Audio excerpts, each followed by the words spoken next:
Pliny the Younger Epistulae 6.20, a dramatic reading by Mix Amber Barnett, February 28th, 2021.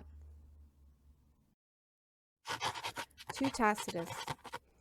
You say that the letter which I wrote to you at your request, describing the death of my uncle, has made you anxious to know not only the terrors but also the distress I suffered while I remained behind at Misenum. I had indeed started to tell you of these, but then broke off.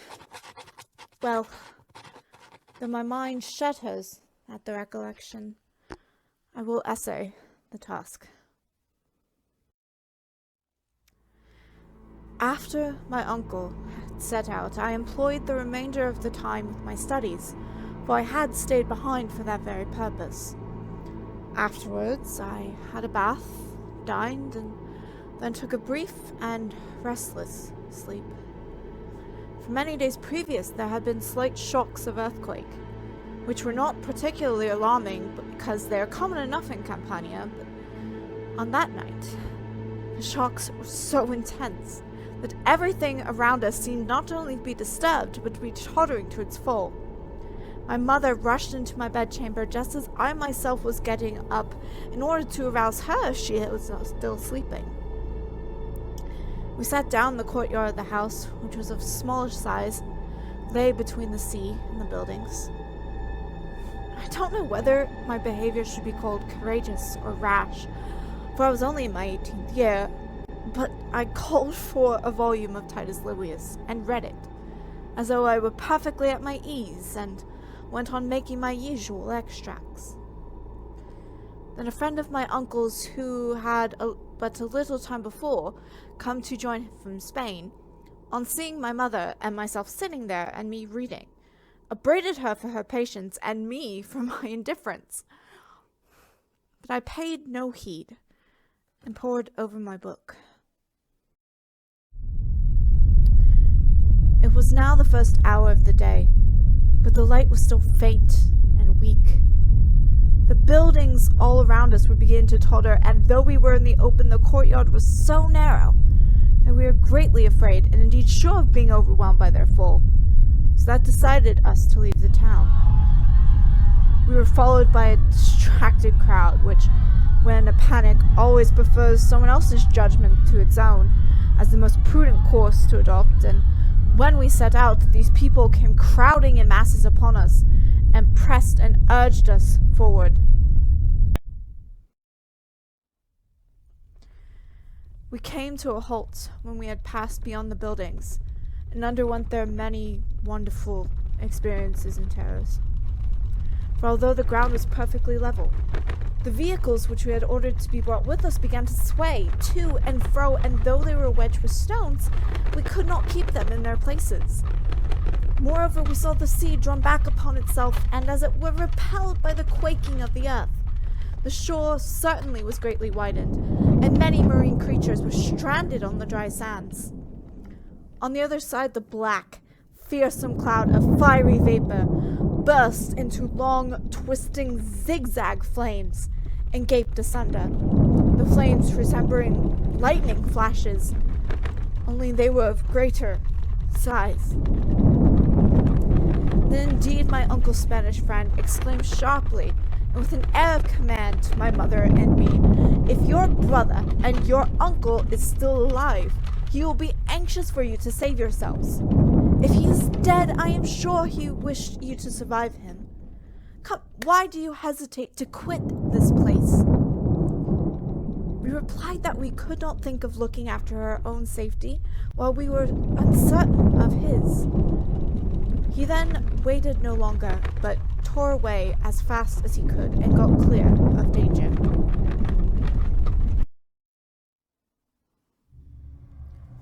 Soon afterwards the cloud descended upon the earth and covered the whole bay. It encircled Capri and hid it from sight, and we could no longer see the promontory of Misenum.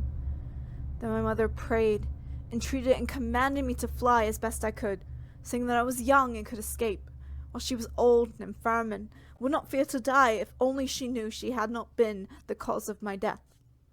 I replied that I could not save myself unless I could save her too, and so after taking tight hold of her hand, I forced her to quicken her steps, She reluctantly obeyed, accusing herself for retarding my flight. Then the ashes began to fall, but not thickly. I looked back, and a dense blackness was rolling up behind us, which spread itself over the ground and followed like a torrent. "Let's turn aside," I said, "while we can still see, lest we be thrown down in the road and trampled on in the darkness by the thronging crowd."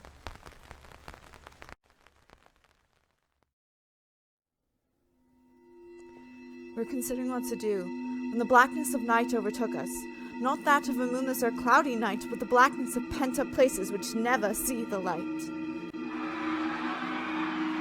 You could hear the wailing of women, the screams of little children, and the shouts of men. Some were trying to find their parents, others their children, others their wives, by calling for them and recognizing them by their voices alone. Some were commiserating their own lot, others that of their relatives, while some again prayed for death in sheer terror of dying. Many were lifting their hands up to the gods, but more were declaring that now there were no more gods, and that this night would last forever, and the end of all the world. Nor were there wanting those who added to the real perils by inventing new and false terrors, for some said that part of Misenum was in ruins and the rest in flames, and though the tale was untrue, it found ready believers.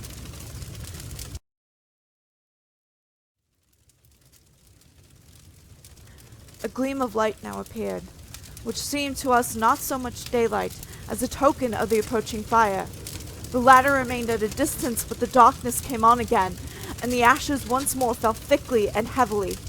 We had to keep rising and shaking the ladder off us, or we should have been buried by them and crushed by their weight. I might boast that not one groan or cowardly exclamation escaped my lips despite these perils, had I not believed that I and the world were perishing together.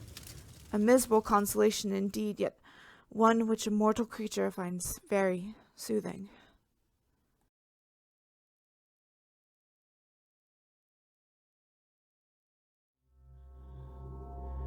At length the blackness became less dense, and dissipated as it were into smoke and cloud.